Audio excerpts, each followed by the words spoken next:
চলুন আজ আপনাদের একটা গ্রামের গল্প বলি। গল্প না, চলুন ইতিহাস বলি। খেজুরি ২ নম্বর ব্লকের এক প্রত্যন্ত গ্রাম থানাবেড়িয়া। নামটা শুনেই বোঝা যাচ্ছে এখানে কোনো এক সময় থানার অস্তিত্ব ছিল। কিন্তু কেমন ছিল সেই থানা, আর কেনই বা গড়ে উঠেছিল তা কি জানেন? তা জানার জন্য আমাদের যেতে হবে মোগল আমলে। মোগল সম্রাট শাহজাহানের আমলে এখানে প্রতিষ্ঠিত হয়েছিল ফৌজদারি চৌকি। হিজলির তৎকালীন শাসক তাজ খাঁ মসনদিয়ালা এই এলাকার নিরাপত্তার দায়িত্বে ছিলেন। তারই অধীনে ছিল এক দুর্ধর্ষ নওয়ারা রেজিমেন্ট। ওই সময় বাংলার উপকূলে এক বিশাল আতঙ্ক ছিল পর্তুগিজ জলদস্যুদের, যাদের বলা হতো হারমাদ।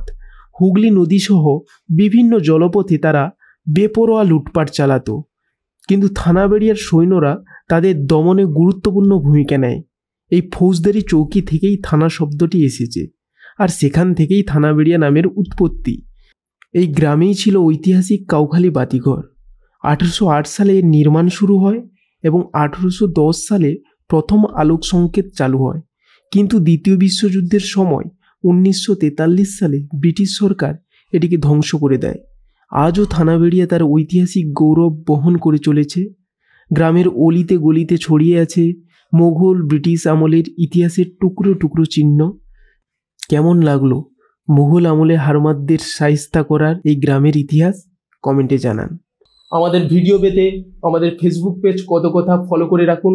সঙ্গে আমাদের ইউটিউব চ্যানেলের পার্মানেন্ট সদস্য হয়ে যান সাবস্ক্রাইব করে।